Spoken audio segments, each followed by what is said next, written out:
One, two, 3, 4.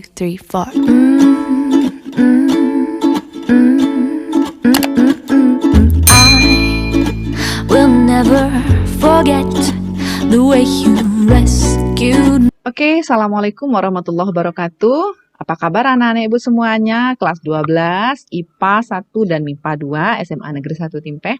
Apa kabar, masih sehat? Mudah-mudahan masih sehat selalu ya, walaupun kita masih dalam keadaan pandemi. Jadi kita belum bisa bertatap muka secara langsung, namun kita harus tetap belajar. Walaupun kita belajarnya dari rumah, walaupun ibu yakin banyak sekali kendala, tapi harus tetap belajar, semangat belajar. Baik Anda semuanya. Seperti yang Ibu sampaikan sebelumnya, bahwa di kelas 12 ini kita ada 4 bab ya. Ada 4 bab yang akan kita bahas. Yang pertama bab 1 dimensi 3, kemudian bab 2 statistika, bab 3 kaidah pencacahan, dan bab 4 peluang kejadian. Nah, Ananda sudah selesai penilaian harian untuk bab 1 dimensi 3 kan ya? Udah tahu nilainya belum? Oke, nanti Ibu akan share nilainya. Bab 1 dimensi 3 kita anggap sudah selesai untuk sementara ya. Karena nanti pasti kalau ada tatap muka, pasti akan banyak yang mengajukan pertanyaan-pertanyaan kepada Ibu, baik itu mengenai soal-soalnya, atau penyelesaian soal, atau materinya, nggak apa-apa. Nanti kita bahas lebih lanjut ketika kita sudah tatap muka. Mudah-mudahan doakan kita segera tatap muka ya. Selanjutnya kita bahas bab 2. Sekarang bab 2 itu statistika. Nah, anak-anak Ibu udah ada yang tahu belum apa itu statistika? Oke, kalau sudah baca pasti udah tahu nih sedikit banyaknya karena Ibu sudah bagikan KIKD ya. KIKD untuk kelas 12. Oke, kita cek. Nah, di statistika itu ada 4 bagian yang akan kita bahas. Yang pertama, membaca data dan menyajikan data. Kemudian, ukuran pemusatan data. Yang ketiga, ukuran letak data. Ukuran penyebaran data. Nah, keempat-empatnya ini penting karena 1, 2, 3, 4 itu biasanya ada masing-masing soalnya yang akan muncul ketika kita melaksanakan ujian, baik itu ujian USBK misalnya, ujian sekolah, atau dulu ketika masih ada UN sering keluar ya kan.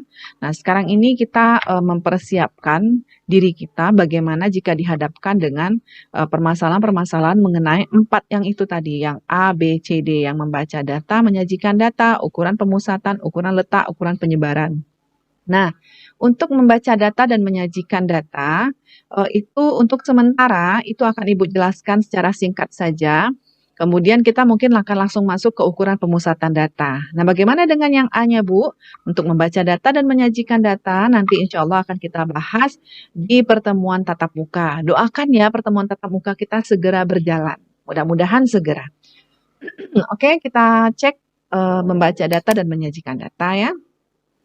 Nah, membaca data dan menyajikan data ini ada juga 3 bagiannya. Yang pertama, membaca data dalam bentuk tabel distribusi frekuensi. Kemudian menyajikan data dalam bentuk tabel distribusi frekuensi. Yang ketiga, menyajikan data dalam bentuk histogram. Anak-anak Ibu harus tahu bagaimana cara menyajikan data dalam bentuk histogram juga. Oke, kita lanjutkan. Membaca data. Nah, ini data yang mungkin sering kali Ananda temui ya, yang sering pergi ke puskesmas, atau ke kantor lurah, atau ke kantor wali nagari, atau kantor camat, itu kayaknya banyak data-data kayak gini. Di sekolah juga banyak data-data kayak ini. Kalau Ananda bisa perhatikan di sekeliling sekolah kita pasti ada data seperti ini. Nah, ini harus bisa bacanya loh, ini sekedar terpampang seperti itu saja, tapi bagaimana cara kita membaca datanya? Nah, itu yang akan kita bahas nanti. Kemudian dari tabel distribusi frekuensi di atas diperoleh bla bla bla bla, banyak sekali informasinya. Salah satunya jumlah penduduk laki-laki usia 20 sampai 24 tahun adalah 40.653. Tahu dari mana ya? Nah, dari tabel, dilihatlah umurnya. Jadi banyak sekali ya cara membaca data itu ya. Kemudian ini latihan soalnya nanti akan kita bahas. Berapa jumlah penduduk laki-laki usia 15 sampai 19? Lihat di sini 15 sampai 19 berapa jumlah laki-lakinya, harus bisa membaca tabel ya. Membaca tabel ke sini seret gitu kan gampang ya. Oke, gampang untuk membaca tabel, nanti insya Allah akan kita bahas. Kemudian menyajikan data dalam bentuk tabel distribusi frekuensi. Unsur-unsurnya ada ini. Ada kelas atau interval, ada batas bawah kelas atau BB lambangnya, batas atas kelas atau BA, kemudian tepi bawah, lambangnya TB, kemudian tepi atas TA, titik tengah XI, banyak kelas K, panjang kelas P. Mungkin di beberapa buku atau sumber lain ini ada yang berbeda-beda, tapi tidak masalah. Yang penting Ananda tahu apa itu masing-masing pengertian dari unsur-unsur ini. Oke, kita next dulu. Jenis-jenis tabel distribusi frekuensi, ada tabel distribusi frekuensi biasa seperti ini. Kemudian langkah-langkah membuat tabel distribusi frekuensi seperti ini. Nanti Ananda akan Ibu bagikan PowerPoint ini. Jadi Ananda bisa belajar sendiri untuk yang bagian A ya. Oke, kita lanjut. Tabel distribusi frekuensi relatif, ada tabel distribusi frekuensi kumulatif ya. Kemudian ada juga bagian yang untuk distribusi kumulatif itu ada kumulatif kurang dari, ada kumulatif lebih dari. Nanti kita bahas lebih lanjut. Menyajikan data dalam bentuk histogram dan poligon. Jadi Ananda bisa baca aja langsung, bisa lihat nanti di slide PowerPoint-nya, silakan dipahami lebih lanjut. Dan Ibu selalu sarankan jangan menjadikan Ibu atau guru sebagai satu-satunya sumber. Tapi Ananda harus banyak mencari sumber-sumber lain agar materi yang kita bahas sekarang bisa Ananda kuasai dengan baik. Oke, kita lanjut. Bentar. Sorry. Nah, ini dia. Keukuran pemusatan data. Bagian B, ukuran pemusatan data. Nah, ukuran pemusatan data itu Ananda ada 3 ya. Ada min atau rata-rata, bacanya jangan mean ya. Min atau rata-rata, kemudian ada modus. Loh, udah sering dengar kata-kata modus kan ya? Oke, modus ini beda loh. Nah, ini modus dalam statistika. Yang ketiga, median. Ada 3 hal yang akan kita bahas. Min atau rata-rata, modus, median. Sekali lagi, sebelum belajar, sebelum Ananda pahami lebih dalam mengenai min, modus, median, nyatakan dalam diri Ananda bahwa saya bisa gitu. Tapi kalau udah dari awal, banyak banget sih. Udah kalau udah kayak gitu, itu pasti nanti akan agak susah ya. Oke. Kita coba min atau rata-rata. Sudah perbaiki niat kan? Perbaiki niatnya, saya bisa. Oke, min atau rata-rata. Nah, min atau rata-rata itu ada data yang dinamakan dengan data tunggal. Dan ada data yang dinamakan dengan data berkelompok. Untuk data tunggal, ada min-nya atau rata-rata hitung. Rata-rata hitung itu sama dengan min ya. Oke, rata-rata hitung. Oke, rata-rata hitung untuk data tunggal adalah perbandingan antara jumlah nilai data dengan banyak data. Jika suatu data terdiri atas X1, X2 sampai Xn, maka rata-rata data tersebut dirumuskan sebagai berikut. Ananda bisa lihat, ini bacanya adalah ada X, kemudian ada garis strip di atas X itu, bacanya X bar ya. X bar. Jadi rata-rata hitung itu dibaca dengan X bar. X bar itu X1 tambah X2 tambah X3 dan seterusnya sampai X ke N dibagi jumlah banyak datanya. Nah, ini rumusnya X bar sama dengan, karena dia jumlah semua, itu bisa disingkat dengan sigma ya. Sigma itu artinya jumlah. Sigma XI dari I mulai dari 1 sampai ke N. Per N ini jumlah datanya. Oke.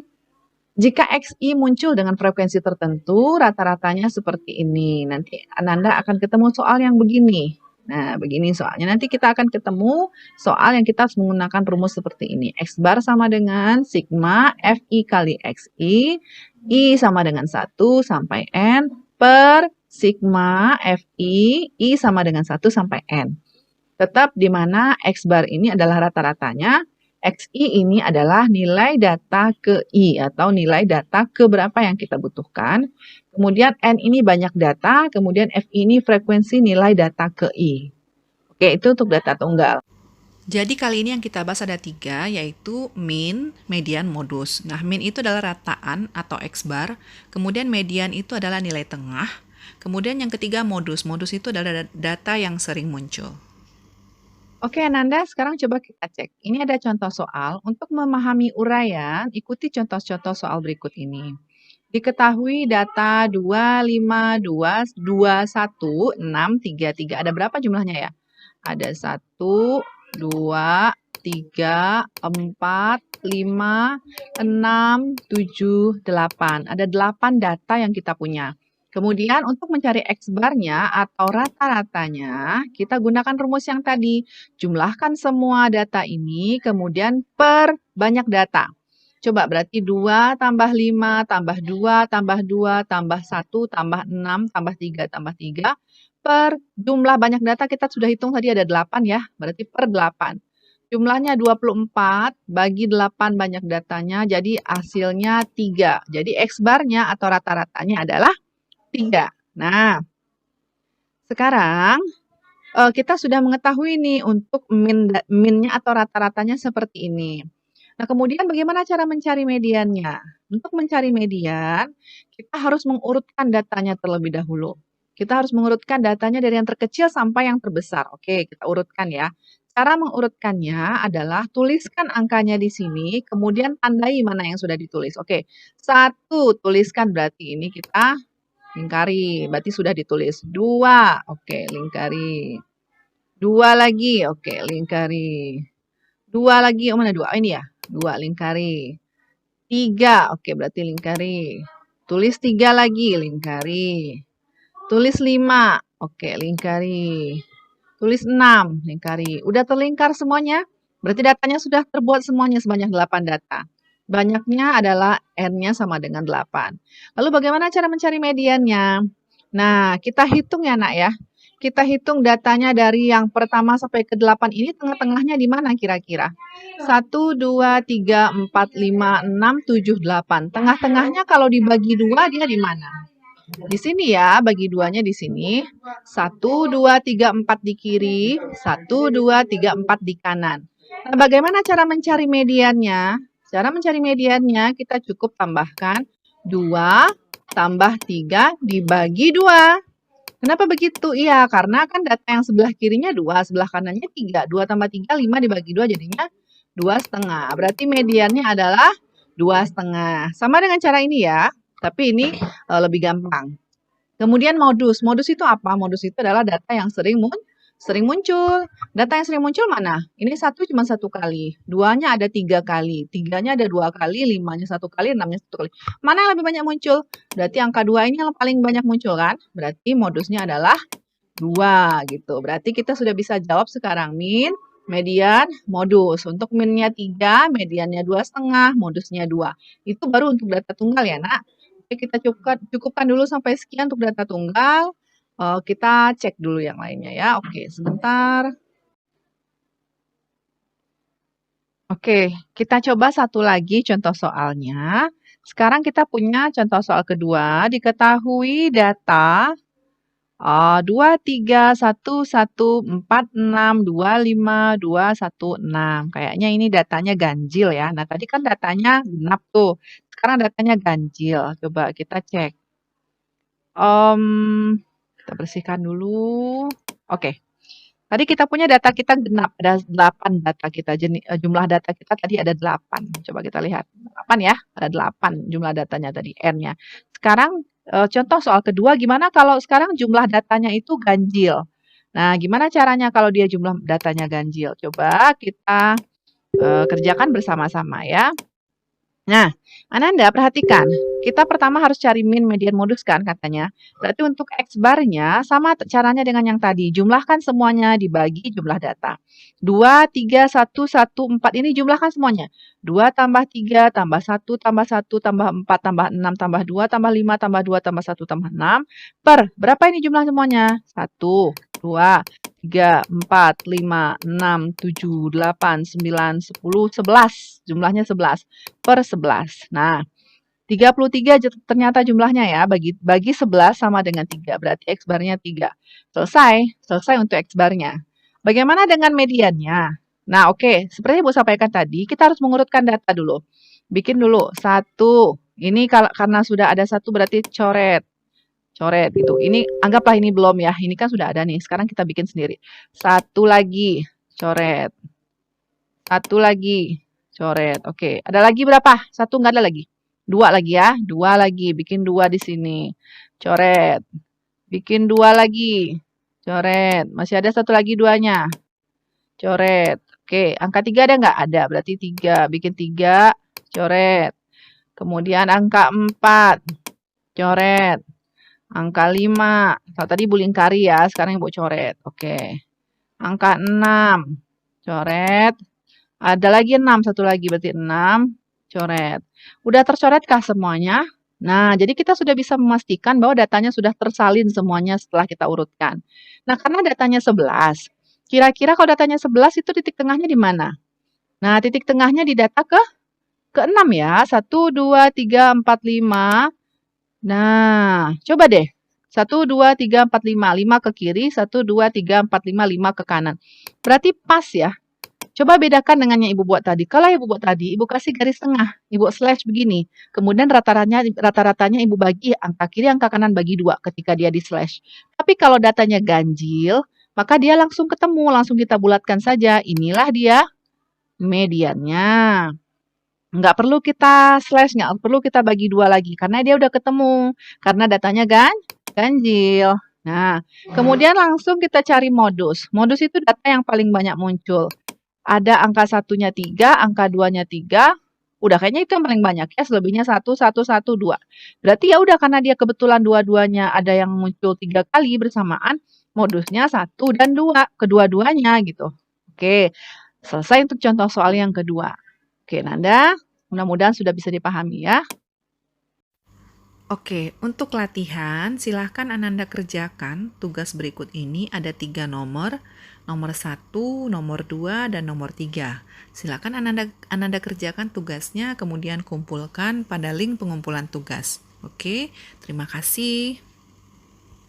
Jangan lupa like, komen, dan subscribe channel IK Fitri Wardani.